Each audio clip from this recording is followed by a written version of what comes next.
오늘의 주제입니다. 형태 이상 적혈구를 볼 건데요. 저번 시간에 적혈구 형태 이상, 적혈구 분포 이상에 대해서 보았고, 오늘은 적혈구 봉입체 이상에 대해서 보도록 하겠습니다.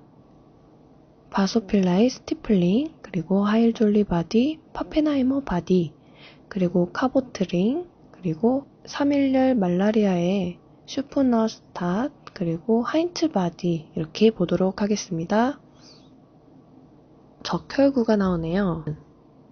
적혈구의 형태는 이렇게 소림프구와 비슷하게 생긴 가운데가 움푹 파인 이렇게 납작한 원반 모양을 하고 있습니다.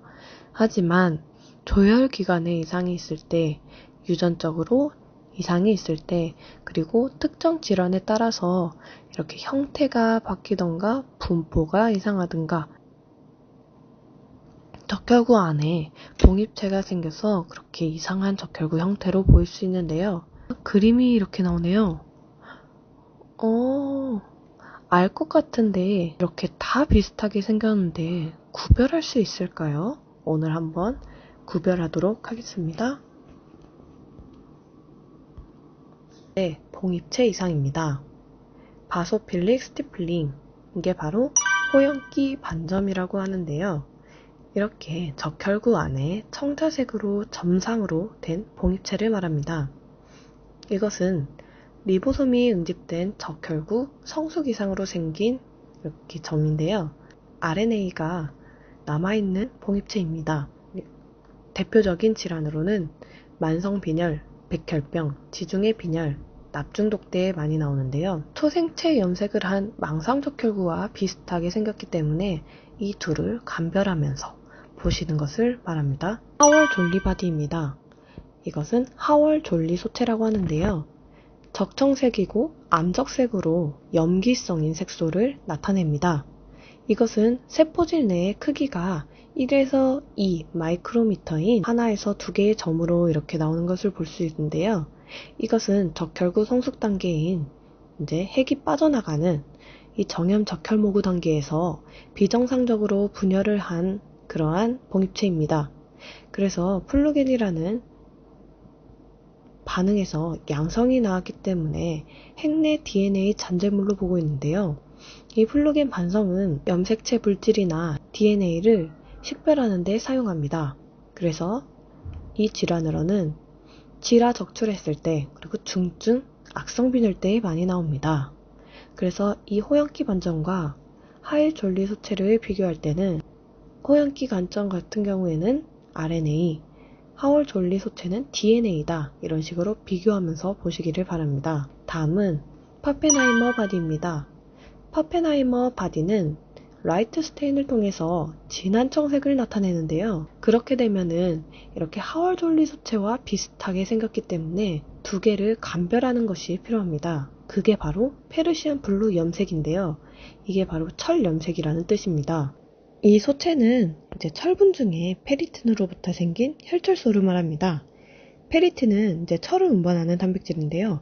이게 바로 혈색소를 합성에 이용되지 못해서 남아있는 그러한 철분을 말하는데요. 이 소체를 가진 적혈구를 철적혈구, 시드로사이트라고 하고, 적혈모구에 이것이 있다면 시드로블라스트, 철적혈모구라고 합니다. 특히 이제 골수 내에서 적혈구 주위로 이렇게 철이 폼처럼 붙어있는 것을 볼 수 있는데요.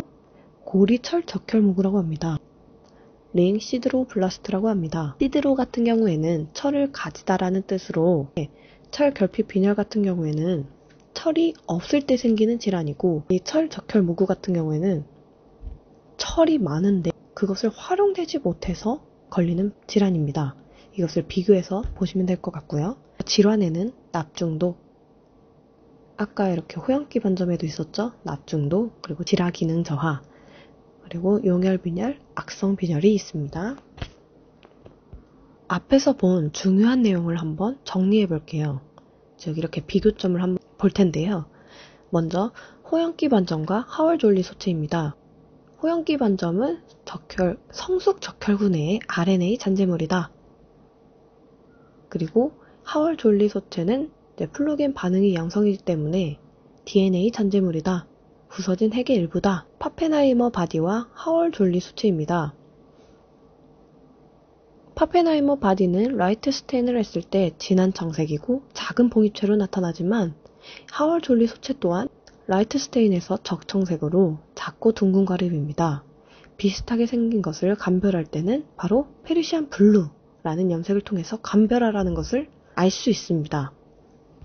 봉입체 이상을 보도록 하겠습니다. 자, 카보트링, 카보트환인데요. 이렇게 적자색으로 실선이나 팔자 모양이 나오는 것을 볼 수 있습니다. 이거 같은 경우에는 일부에서 핵의 잔재물이다 이러는데요. 아까 하월 졸리바디에서 DNA를 감별했을 때 했던 플루겐 반응을 했을 때 음성이 나왔기 때문에 정확하지 않다고 합니다. 카보트환은 지라 적출 후 납중독, 백혈병, 악성빈혈, 용혈빈혈 때 이렇게 나옵니다. 그리고 슈프넛 닷이라고 있는데요. 이거 같은 경우에는 3일열 말라리아 원충이 적혈구 내에 기생하여 이렇게 출현하는 것을 볼 수 있는데요. 다몽색 반점으로써 이렇게 링폼을 형성합니다. 이것이 특징인데요. 이 혈액학 외에도 기생충학에서도 중요하니까 3일열 말라리아 원충 하면은 이렇게 슈프넛 닷을 생각하면 됩니다. 마지막으로 하인츠 바디입니다. 하인츠 소체라고 하는데요. 이것은 일반 염색으로는 염색이 불가능합니다. 메틸렌 블루 같은 시약으로 초생체 염색을 통해서 감별이 되는데요. 이것은 적혈구 마개 이상으로 적혈구 안에서 이제 변성된 혈색소의 단제물인데요. 글로빈 침전물, 그리고 G6PD 결핍증, 용혈빈혈 환자, 약품 중독, 지라 적출 후 때 많이 나옵니다. 이 G6PD 같은 경우에는 적혈구 당대사를 통해서 두 번째 경로인 펜토스페스웨이에서 시작 경로인데요. 이게 결핍이 됐기 때문에 생기는 소체입니다. 또한 아까 말한 이 초생체 염색도 중요한데요. 지금까지 배운 것 중에 이 초생체 염색 같은 경우에는 정상적혈구인 그물적혈구 또한 하인츠 소체를 구별할 때 이렇게 초생체 염색을 한다는 것 아시면 될 것 같습니다. 중요한 내용을 다시 한번 정리하겠습니다. 이 그림은 망상적혈구에 대해서 공부를 했던 내용인데요. 다시 한번 보게 되면은 보통 성숙 후에 없어지고 또한 정상 성인의 전체 10%의 RNA가 함유된 세포가 나온다고 합니다. 그리고 그물적혈구에서 성숙적혈구까지 기간은 하루에서 이틀. 적혈구 관찰 시 구별해야 할 적혈구 봉입체라고 했을 때 하월 졸리 바디, 하인츠 바디, 파펜하이머 바디가 있었습니다. 시계와 같이 망상적혈구를 구별해야 되는데요. 하인츠 수체와 그물적혈구를 확인할 때는 초생체 염색을 해야 된다. 파펜하이머 바디와 하월 졸리 바디, 하인츠 수체는 이렇게 생겼다.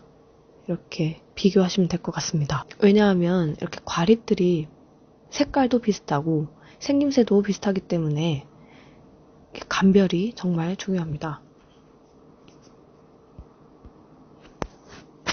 지금 보면은 딱 이게 이거고 이게 이거고 이게 이거 같지만 이렇게 딱 그림으로만 봤을 때는 헷갈릴 수 있기 때문입니다.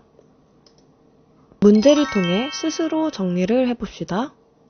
먼저 G6PD 결핍증으로서 초생체 염색을 해야 볼 수 있는 봉입체는 하인츠 소체입니다.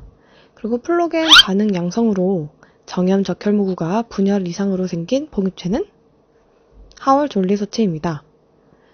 적혈구 내의 다몽색의 형태로 3일열 말라리아가 출현하는 봉입체는 슈프넛 닷, 그리고 파펜하이머 소체와 하월 졸리 바디를 감별하는 염색의 이름은 페르시안 블루입니다. 간단한 이상적혈구 봉입체의 다른 분류 이해되셨나요? 도움이 되셨다면 구독은 좋아요. 감사합니다.